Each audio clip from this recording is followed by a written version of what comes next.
The worst of Netflix original movies. The rules are simple. I find a Netflix original movie.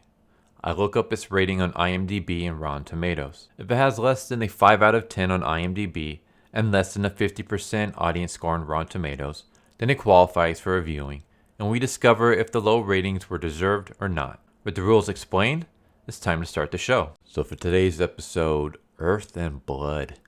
A sawmill owner and his teenage daughter become tangled in a deadly feud when a drug dealer stashes stolen cocaine on their remote property.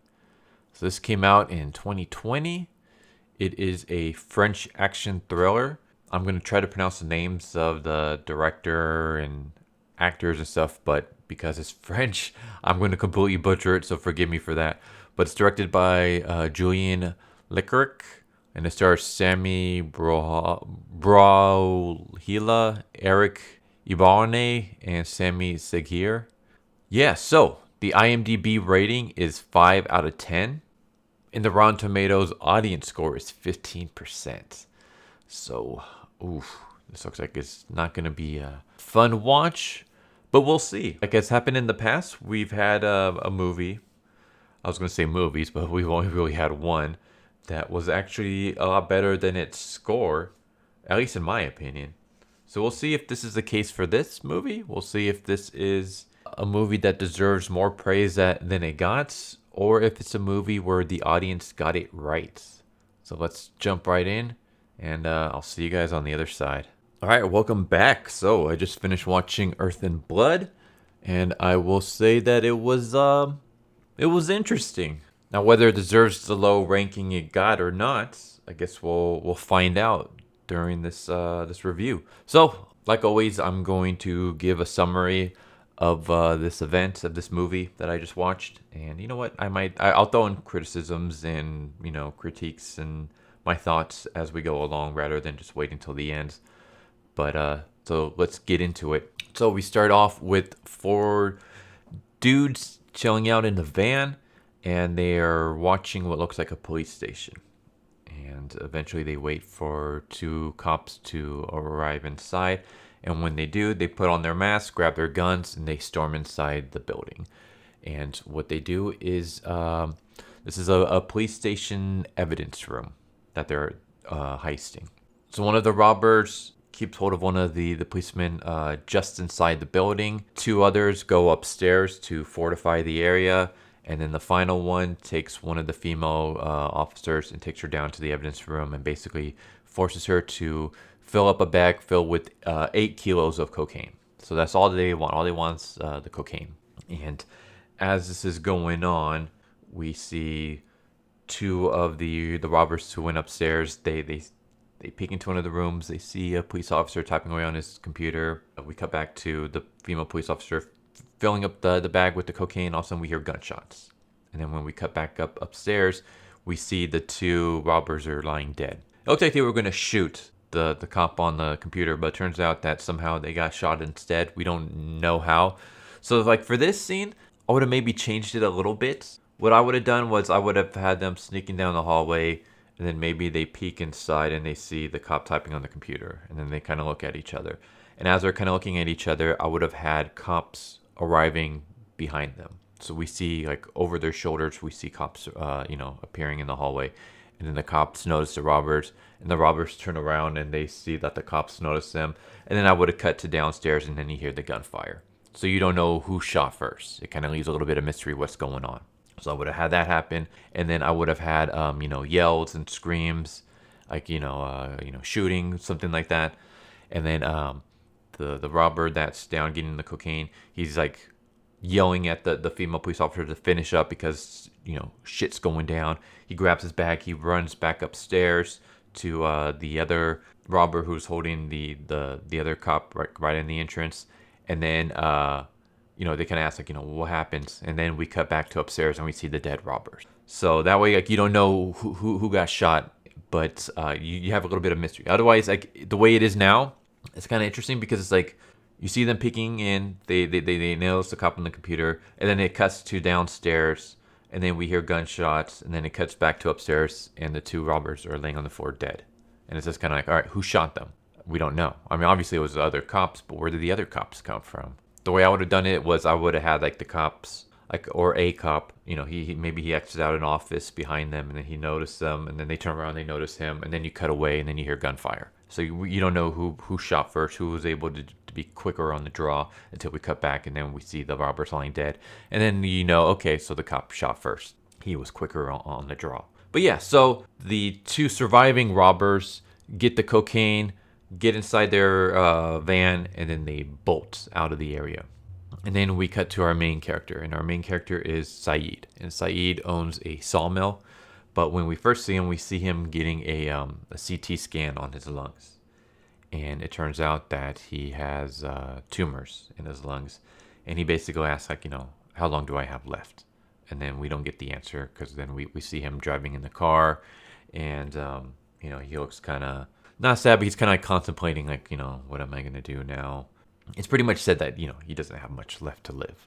So he goes and he visits his sister-in-law, and he basically tells her that the sawmill that belonged to her father that he now owns, he's thinking of selling it. And she's like, but why? Like, you know, you grew up like almost practically in that sawmill, like that sawmill is your life. And he's like, I don't have much longer to live. I don't want my daughter to spend the rest of her life working like I did. I'm going to sell the sawmill. I'm going to give you your cut, because, you know, you know, you're still part of the family. You own a part of it. So I'm going to give you your cut. And then the rest I'm going to get to my daughter so she can go out and go to art school and do what she loves. And then we cut back to the two robbers who survived. And they're chilling out in a parking lot. And they keep getting a phone call from this guy named Adama. But they refuse to answer. And one of them's like, you know, why aren't you answering? Like, this is like the 5th time he's called. And it turns out that Adama is their boss, and they were actually stealing the cocaine for him. But the leader of this 4 little group, he thinks, you know what, like, rather than giving the cocaine to him, let's sell it ourselves. If we sell it ourselves, we can make money, and this can be our way, you know, our ticket out of here. And then eventually another truck pops in. This one actually is a sawmill truck, and it parks into the parking lot. And then the leader of the little robber group, he walks off, and he goes to talk to the driver. And the driver is Giannis, and it turns out that Giannis is his half brother. And the robbers like, let's switch trucks. And Giannis is like, why? Like, what did you do? And the robbers basically like, I have a stash of cocaine in the truck. I need you to hold on to this truck. I'll take your truck in return, but I need you to hold on to this. And Giannis doesn't want to do this because Giannis is on probation. He doesn't want to get in trouble. He's trying to, like, you know, start clean and just stay out of any kind of, you know, illegal stuff. But his half brother convinces him, basically says, like, do you remember what mom told me before she died? Like, you know, if we do this, then we'll be able to sell the cocaine. We'll be able to make money. We'll be able to get the hell out of here, and we can start a better life for us. So Giannis eventually caves in, and he switches cars, and he takes the van filled with cocaine to the sawmill to hide it. As they're doing this, the robber that's inside the van notices that Adama is calling again, and this time he answers the phone. And bad decision right there. So then we basically cut to Saeed, and we have a day in the life of a sawmill operator. We just have Saeed walking around, and he's just watching all of his men going about, you know, slicing logs and things like that. I will say that this movie is really quiet in a sense. Not in the sense that like the audio is really low or anything like that, but in the sense that there's hardly any music at all. I don't know if like the production team just didn't have enough money to hire a sound director for a music director for too long, but there's hardly any music. Even during the action scenes, it's pretty quiet. So we basically just get this, like, I feel like it works in the beginning because, you know, we get Saeed. He's, you know, he realizes that, you know, death is waiting for him soon, and he's just kind of taking in everything on the sawmill. He realizes that he's going to sell the sawmill. So this is like him just kind of appreciating the mill and just walking around it for the final time. So the quietness, it works here. But later on, when there's actual like action going on, it doesn't really. Like it feels weird, but I'll get to that later. He walks around. He eventually takes Yanis with him on in this tractor, and they go out into the woods and they cut down a tree, and then yeah, they basically use a horse to pull the tree onto the tractor, and then he drives the tractor back towards the sawmill. But along the way, he stops and he sees a black van, and he walks to it, and there's this guy in there. And it's the guy that has constantly been asking Saeed, like, I want to buy your sawmill. I want to buy your sawmill. And so Saeed, has kept turning him down. But now that, he's on death's door, he wants to leave some kind of money for his daughter. So he goes to the guy and he's like, are you still interested in buying the sawmill? I want the same offer that you offered me 3 years ago. You know where to find me. And then Saeed heads back to the sawmill. And then we see him and he goes into the house. Because there's a house on the sawmill, and that's where Saeed and his daughter lives. So he's sitting down, he's quietly eating breakfast. His daughter shows up, and his daughter is deaf and mute, so she can't talk and she can't really hear. She does have like this little device in her ear, which I'm assuming is supposed to allow her to hear, but she still communicates with sign language. So yeah, she basically asks him, like what's going on, stuff like that, and he tells her like, I plan on selling the sawmill. She's a little bit upset because she knows how much the sawmill means to him. But, he's like, I want you to be able to go to art school and to enjoy your life and things like that. And then she asks him about his health, and he's kind of like, don't worry about it. He doesn't really want to divulge that he's dying, even though I'm pretty sure she can kind of figure it out. So then we cut to like an apartment building where we see Adama, the drug lord. We see his little brother. And basically, one of Adama's men calls the little brother with him, and the little brother, they go down, they go into another apartment where they see the two robbers laying bloody and beaten on the floor, and Adama's asking where his cocaine is, and the robbers aren't saying anything, so he bends down and he snaps the neck of one of the robbers, not Yanis's half brother, but the other one that also survived. And he questions again, where is the cocaine? And then eventually he kind of caves in. So then we cut back to the sawmill where we have Saeed and the man who wants to buy the sawmill shows up. And Saeed basically gives him a tour of the place.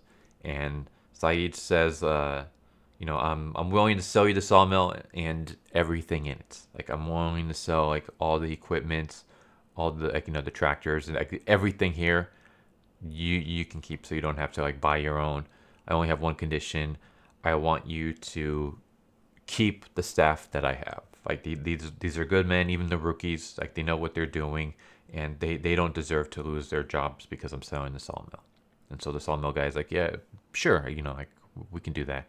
And he even talks to Saeed's like, how about you stay on board as well. Like I will manage the sawmill and own it, but you, since you have all the experience and I know how much this means to you, you can stay on board and kind of boss your employees. Like you can still basically be like the supervisor in charge. It's just I will own it. And Saeed's like, I'll think about it.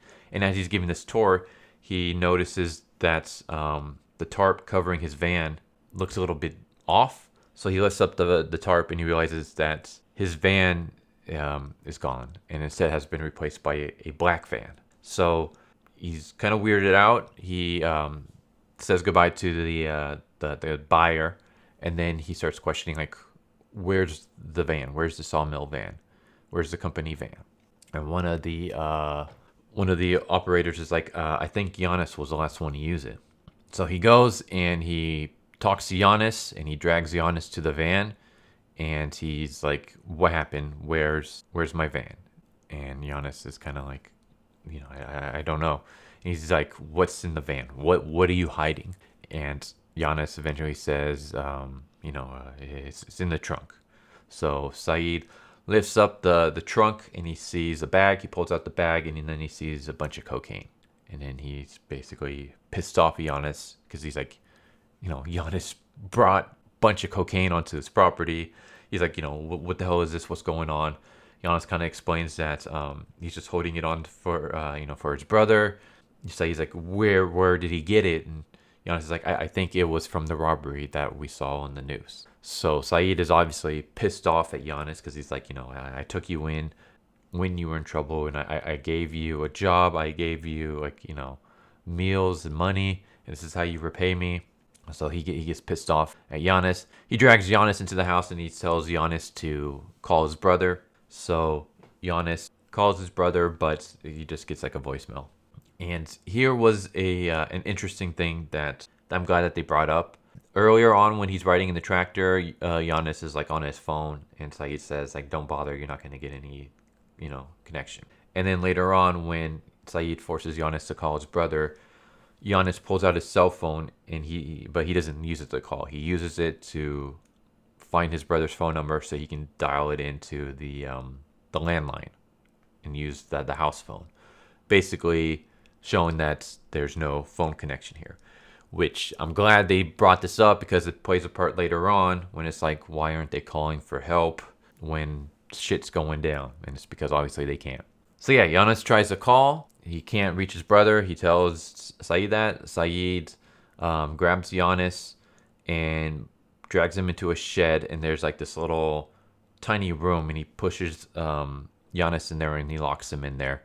And then he basically tells the rest of the sawmill workers, like, that's the end of the week. You guys can all go home. You guys can get your paycheck. And they're kind of confused because it's like, already we're calling it early. But they all leave. And then Saeed basically informs his daughter, like, hey, like, Giannis did something stupid. I need you to just basically hide out in the house. Don't do anything. And so the daughter goes to go do that. Meanwhile, Saeed gets in the van, and he's going to drive to, I guess, the police station. But along the way, he stops when he notices black vans filling up gas, and they look kind of shady. And this woman comes up to him. She's like, hey, Saeed, do you know those men? He's like, no. Who are they? And she's like, I don't know, but they were saying that they wanted to buy some lumber from you. One of them already, went on ahead. So Saeed turns the car around and he races back home because he feels like, oh, crap, like these are the cocaine guys. Like, I got to get back home to make sure everything's okay. As that's going on, the daughter walks out of the house. I guess she kind of disobeys Saeed's orders. She sees Giannis kind of, screaming or whatever. She can't really hear him. She actually goes into the room, though, that he's in. She goes into the shed area that he's in, and she sees him banging on the door. And she takes off her hearing aid so that she doesn't have to hear Giannis like screaming and stuff for help, or to let him out. Why she decided to go in there in the first place, I don't know. This part was kind of dumb, because this part is like why didn't you just listen to your dad? Why? Also, if you're not going to help Giannis, why did you go into that room in the first place? Like, you walked into that room just to almost like look at him as he's like, banging on the door and asking you to free him. And then you just take off your hearing aid so you don't have to hear him yelling. Why would you bother doing all that when you just didn't have to go into the room in the first place? But anyway, she does. But we find out why. Because Adam's little brother shows up. And he notices Sarah, and he hears Giannis. And he sneaks up behind Sarah with the gun drawn. And he turns her around, and she sees him. She's freaking out. And he's yelling at her, but she can't hear him, obviously. So she kind of like scaredly holds up the hearing aid to tell him, like, I can't hear you. And he slaps it out of her hand. Then he goes and he has the gun aimed at her. And that's when Saeed shows up, and he shoots Adama's brother in the back, drops him. He goes and he frees Giannis, and he takes Giannis and Sarah into the house, and he tells Giannis to call the police. So Giannis starts calling the police. And this is the point where I was kind of like, why didn't Saeed call the police in the first place? Why was it that his very first thought after he found the bag of cocaine and stuff was, I'm going to have Giannis call his brother to get the van. I'm going to lock Giannis up inside of a room, and then I'm going to take the van down to the police station and turn everything in. Why wasn't your first thing like, I'm gonna call the cops. Why didn't you call the cops right from the get-go? Bring the cops over. Why the whole like I'm gonna drive to the cops and then now I gotta turn around and head back when I realize that the drug dealers are making their way to my sawmill and putting my daughter in danger. I don't understand this part. This would have made more sense if Saeed had a little talk with Giannis. Maybe Saeed's like, says something to Giannis like like I was once in your shoes, like, I had trouble with the law and I changed my life around. Like, I found my wife, I married her, she and her family allowed me to work at their sawmill. I had, eventually I started a family. I took over the sawmill. Like, I know you're on probation. You've done a good job, but you did terrible by me with this. But I don't feel like I had I had a second chance. You're gonna get yours. You're gonna take the van, the cocaine. You're gonna get the hell out of here, and don't ever come back. Like something like that, or just kind of like I'm gonna take the van with the cocaine. I'm gonna drop it off. You have your brother come and pick you up, and you leave. I'm not gonna tell them how I got the cocaine. I'm just gonna say that I found the van with the cocaine in it. That way, like you won't get in trouble with your probation officer. But kind of slap me in the face after I hired you and stuff like that. You're fired. So he kind of like he still punishes Giannis, but he doesn't get him in like real serious trouble with the law by calling the cops and telling him that Giannis brought cocaine onto my property and his brother might be involved with the robbery that led to some deaths. Something like that. That would have made more sense, but they didn't do anything like that, so I'm kind of confused. I'm kind of like, why did Saeed not call the cops immediately? Why did he decide, okay, I am going to lock up Giannis. I'm going to send away all of my workers. I'm going to tell my daughter to hide in the house. I'm going to take the van with, I'm assuming, the cocaine, and I'm going to drive down to the police station. Why did he do that? I don't know. I mean, I know why they did it in terms of the plot. They did it so that, Sarah can be confronted with Adama's brother and Saeed can kill Adamas's brother, and now Adamas has a reason to get revenge on everybody. I don't know. Like, I would have done something to make more sense other than why not call the cops immediately. Back to the story. So Giannis is calling the police officers. He's telling them, about a shooting and stuff like that. There's people on our property with guns, and the cops are like, we'll be there in 20 minutes. And then that's when Adamas and his men show up, and one of his men slices the wires on the phones, so now the phones don't work. And he drags out Giannis's half brother, and Saeed basically notices it, and Saeed grabs another gun and he hands a gun to Giannis, and he basically says, I want you to take my daughter. I want you to run off into the hills. Basically, there's like a storage shed kind of way out in the forest, in the woods. You know where it's at. Take my daughter there. I'm trusting you with her life. And Giannis is like, all right, I'll do it. Just, make sure my brother is okay. So Saeed's like, I'll take care of it. So Saeed goes and he opens up the front door, and he's talking to Adamas, and Adamas is like, do you know who this man is? And Saeed's like, no. He's like, this man stole 8 kilos of cocaine from me. And Saeed's like, I'm aware. But before anything else can happen, one of the men see Sarah and Giannis running off into the woods in the distance, and basically Adamas orders him to chase them. Saeed closes the door and tries to hide out in his room, and at this point I'm kind of like, okay, why didn't he shoot Adama right then and there?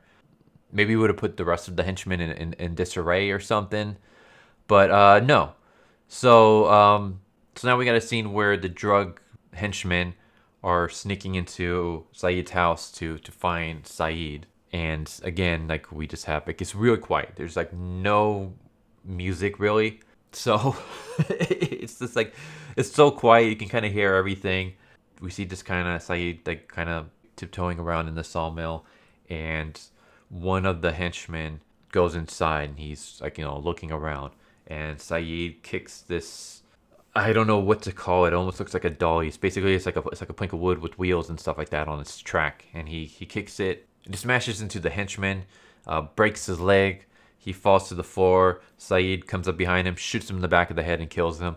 I will say that the gore effects here are really good. Like when people get shot, like they really get freaking shot. Like it looks bloody and gory and awesome. So yeah, like I don't know if they just use a lot of squibs or just like the CGI or what, but it comes off really brutal, and I love it. Like it's not like just like when you see people get shot in like TV shows and stuff like that. It doesn't like it has more of an impact because like it just kind of shreds people in this movie, like when they get hit with the shotgun.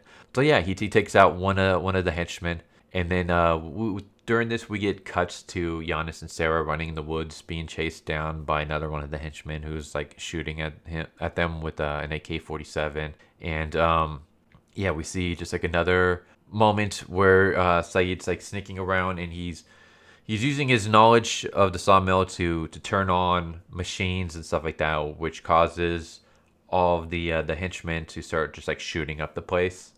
I don't know exactly what he was going for here. If maybe he was trying to get them to use up all their bullets, or maybe he was trying to lure them away from each other. It's not really explained.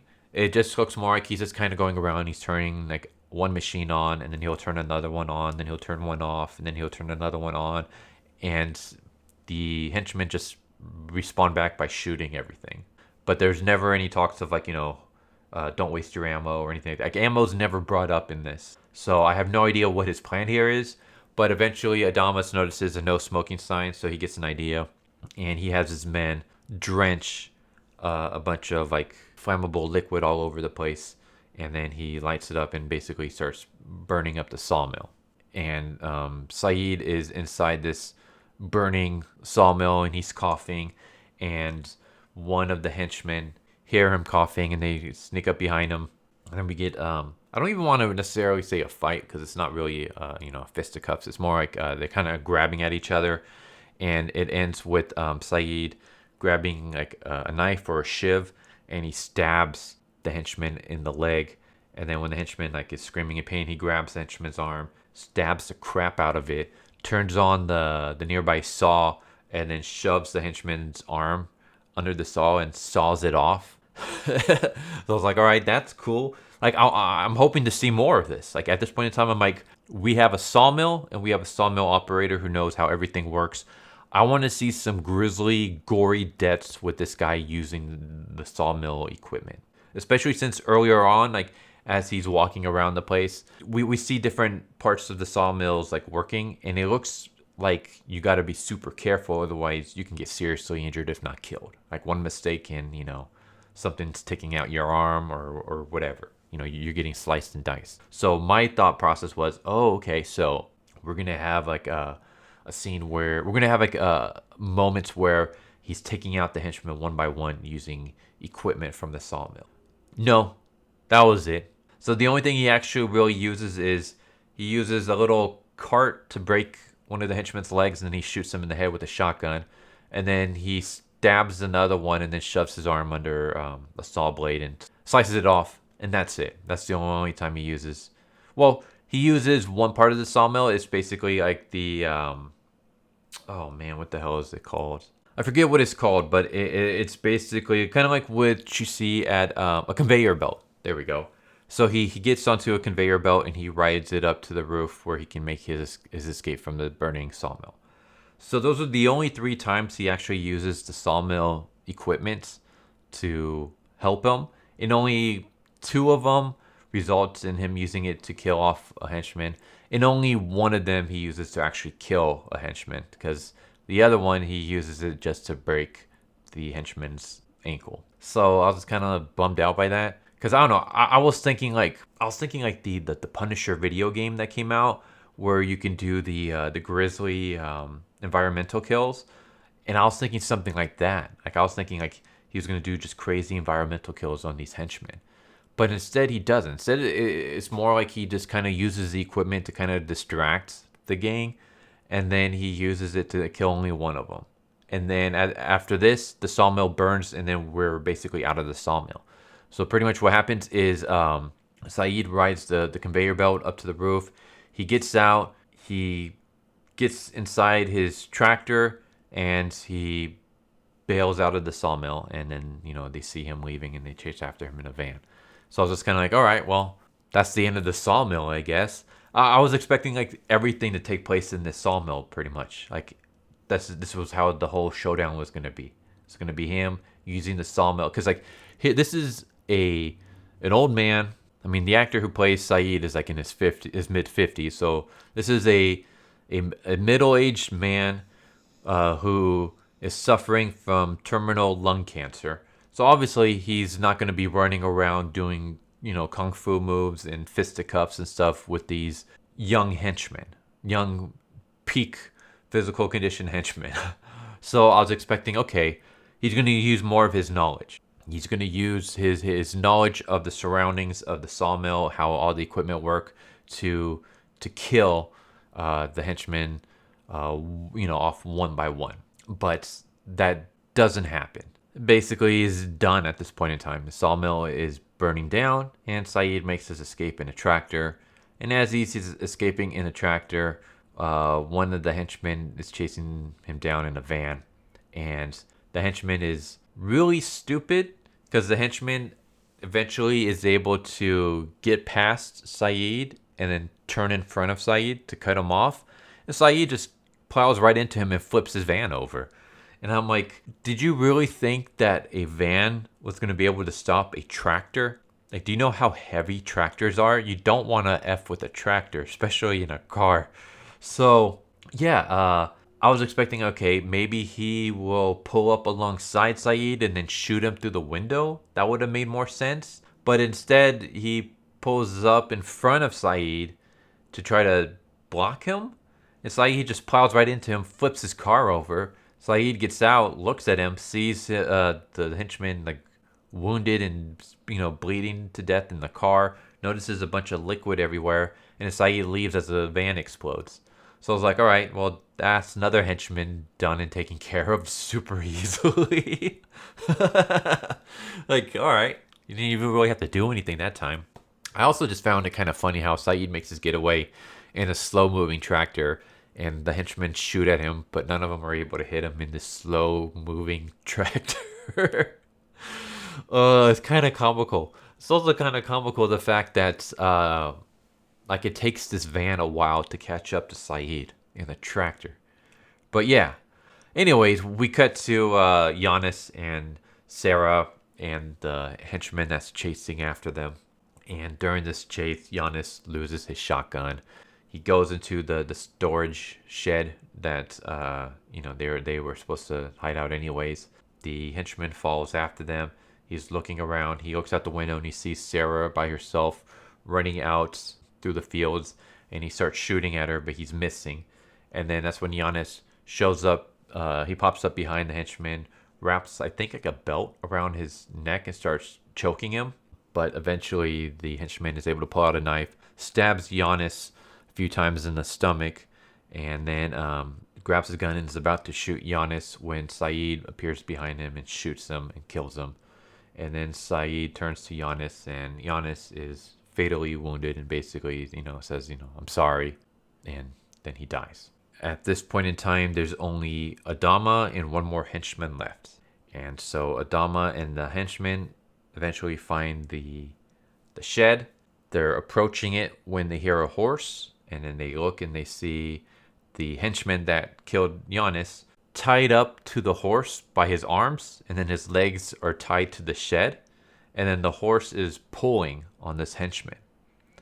And they're like staring at this confused for a moment, and Saeed uses that moment of distraction to shoot one of the henchmen in the head and kills him. So now all that's left is Adama.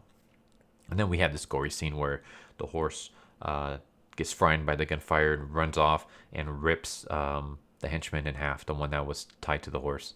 And so Adama shoots into the shed, and then eventually he goes inside of it and he sees Saeed laying on the floor, wounded, and he notices Jan is dead. And then Adamas turns Saeed, and at this point in time, he can easily kill him. But instead, he says, that girl that you're trying so hard to protect, is she your daughter? Saeed doesn't say anything. And then Adamas is like, an eye for an eye. And then Adama leaves the shed, and he doesn't bother killing Saeed. I guess he figures Saeed's going to bleed to death. But yeah, he says an eye for an eye because Saeed had killed his younger brother earlier. So Sarah runs into this house, and it's like a farmhouse.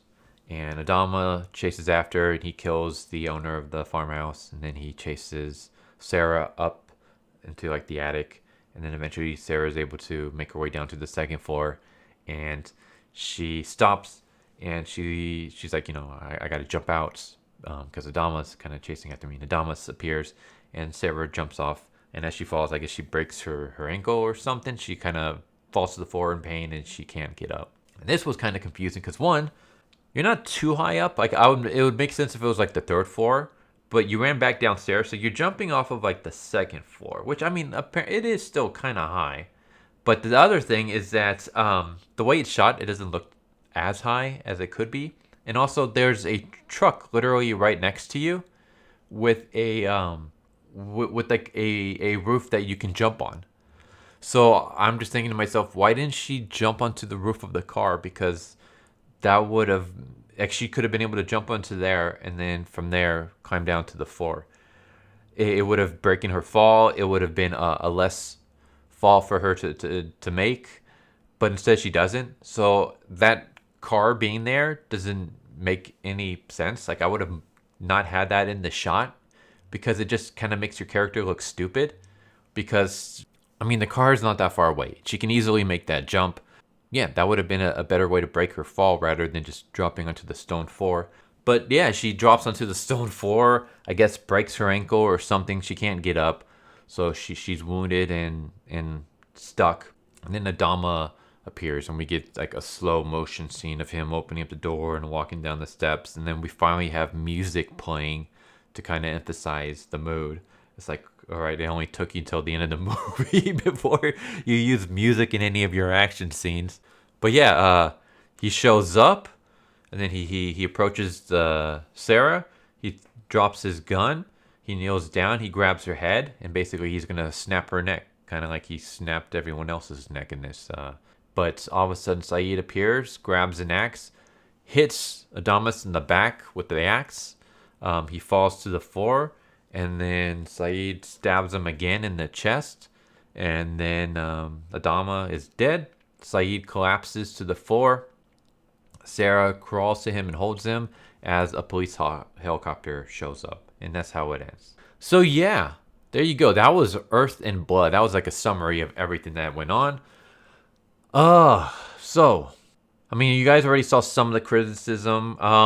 But yeah, like I said, like, it is very... what's the word? I don't want to say minimalist. Well, maybe minimalist would be a good word, actually. There's very little talking.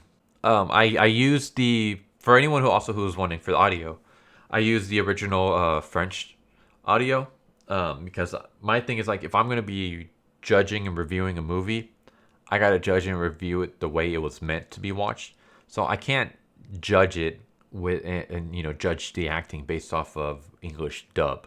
So I gotta watch the actual actors saying their lines. So I watched the French audio with English subtitles, and there was very little subtitles. But that was because there was very little talking. Sarah doesn't talk at all. One thing that was I didn't care for was, like, when she's doing sign language, there's nothing to show what she's saying.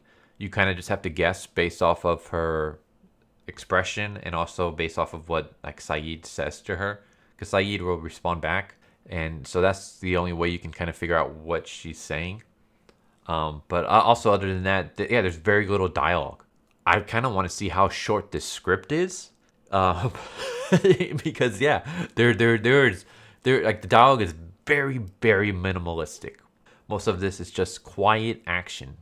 And it feels like it's like a slow burn thriller. So, yeah, I will say that... I don't know. Some of the characters could be played a bit better. Like, All right, I think the actress who played Sarah did a good job. Like she was convincing as someone who's mute and deaf. I think Saeed did a good job. I think Giannis, for his part, did a okay job. I think the guy who played Adama, yeah, he was okay. There were times where it's almost like he was kind of hamming it up a bit, but it feels like this movie might be missing something. Like it's missing more scenes. I mean, this movie is really short. It's like what 120 minutes. So I feel like if they had extended this movie from 120 minutes to 140 and given us like 15 to 20 minutes of more character development, I think this would have been a lot better. I would have liked to see more between Saeed and his daughter before, the drug dealers show up. I would have liked a little bit more between Giannis, maybe a little bit more between Giannis and his brother, so that I feel more of a connection between them and more of a reason why Giannis would, switch the cars. So I would have liked that. But yeah, because like there's like a weird moment where we have Saeed talking to his sister-in-law, but he only talks to her for like a couple of minutes, and then she never appears in the movie ever again. So I would have liked to like expound upon that a little bit more. Like from that we just get a brief backstory. Basically, Saeed's wife's father, so Saeed's father-in-law, owned the sawmill. Saeed married one of the daughters, and then he kind of became part of the family. And then the sawmill got passed down to him when the father died, and his wife is dead. So now it's just him and his daughter. I would have liked a little bit more with them. I would have liked more family bonding moments, more of a connection between these two characters, but we don't really get that. But yeah, I would have liked to see just more character development, because at this point in time, I don't want to say the characters are like bland or anything, but it's just they're very bare bones. Like there's just, what do I get from Sarah? I get from Sarah that she's deaf and mute and that she cares for her dad, but that's kind of it. Saeed is a man who's trying to do everything he can for his daughter before he dies. Giannis is a guy who had some problems with the law. He's on probation, and he decides to screw all that up to help his half brother. But we don't really get like a connection between him and his half brother. So it just I want more. I want more of these characters, so that when shit hits the fan, I actually care about them more, and I have more at stake. More of an investment in them. So I care if they die or not. So yeah. I feel like it needs a little bit more. What else? The quietness is interesting. I mean, it's very quiet during almost every action scene. In terms of like the soundtrack, there's like hardly any music playing, or if it is, it's super super quiet. It's you mostly hear people walking, you hear machinery, and you hear the gunfire, and that's kind of it. And you hear what little talking between the action scenes, but again, it is very minimalistic. Some kind of music to go along, like play some build up the tension as they're searching for Saeed, and Saeed's quietly sneaking through the sawmill, trying to not get caught, rather than just having absolute silence. Don't play like a bunch of action. Don't play a bunch of like rock music or anything like that, because that would have completely destroyed the mood. But yeah, like so some more just like orchestra music in a sense, but like just something to build up the tension and stuff. Something to it's like the like Jaws. Imagine watching Jaws, like the opening scene without the music, without the dun dun dun dun dun dun dun dun dun dun. Just imagine you just see the fin, and then you see the girl get put under the water, and then she's screaming for help, and then she gets eaten, and that's it. Like there's no music to go along with it. It wouldn't have that impact. It wouldn't have that oomph. Or the shower scene in Psycho. If you didn't have the din din din din music and it was just quiet, it wouldn't have as much of an impact. And I feel like that's kind of the problem here. There's not much of an impact to like the action moments or the tension, because there's nothing. It's just a lot of quietness. But yeah, I also like it feels like this movie like it just hit its beats and it just went freaking quick, and it went too quickly. Like everything just happened too quickly. There's no real build up. There's no, like I said, there's no character development. There's no like building up with the tension in the music and stuff. It's just bam, bam, bam, things are happening, then it's over.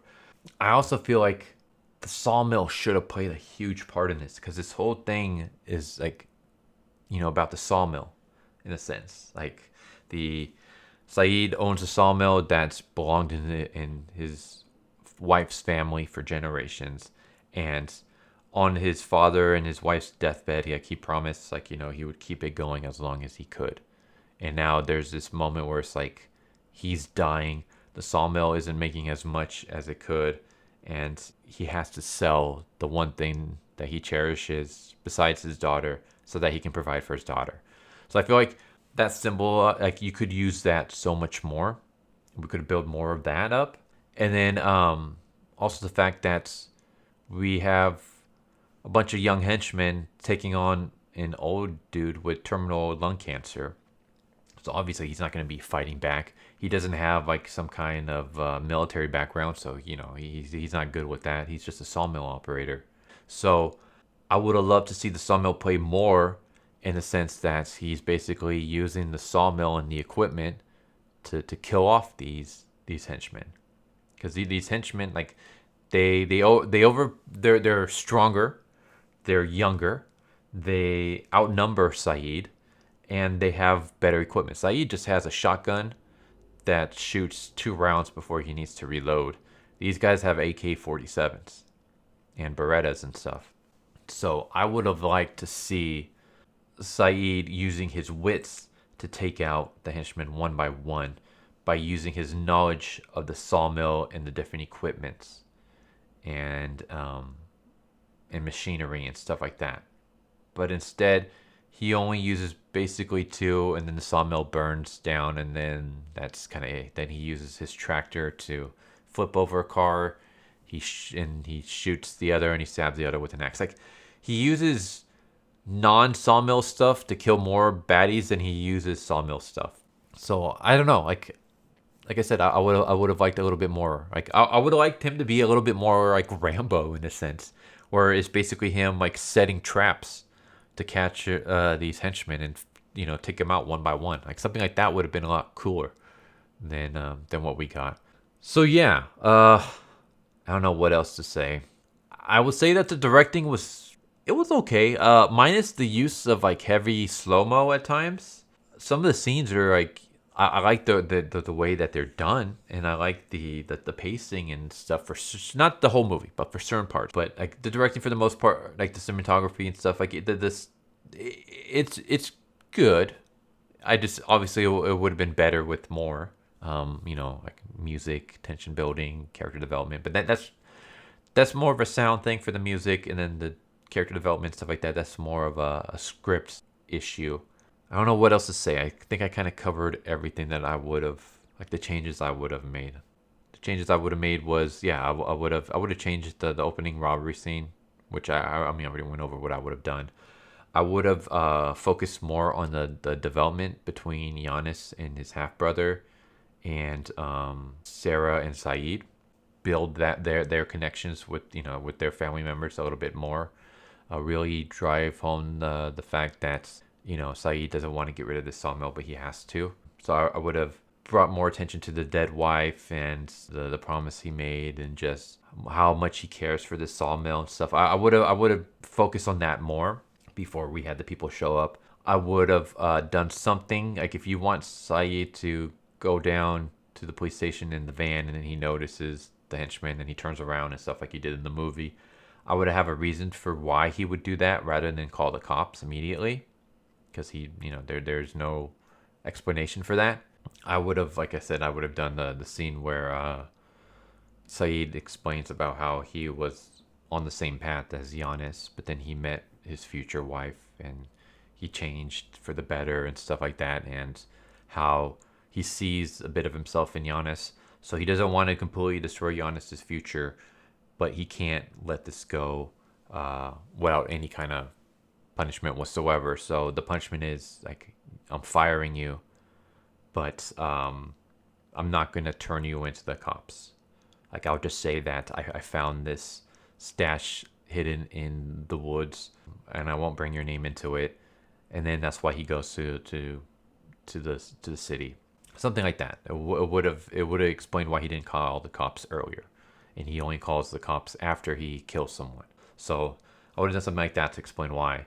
I also would have used the sawmill more, and I would have had more of like a Rambo situation where he's distracting these henchmen. He's separating them using the machinery, and then he's taking them out one by one using his knowledge of not only the layout of the sawmill, but also like of the various equipments and machineries and stuff like that. Because I mean, the sawmill, like as he's touring the place and how as we see him walking through it for like the final time before he makes his decision to sell it, you can see how like just one little mistake and you can seriously injure yourself, if not kill yourself. So I would have played that up more. Maybe you can even play a little bit more between Saeed and Giannis. Like since Giannis is still a rookie, maybe he does something that's almost injures himself. Like he does something without thinking, and Saeed has to help him real quick and save him. And then, that sets up for later on when he does the same thing to a henchman.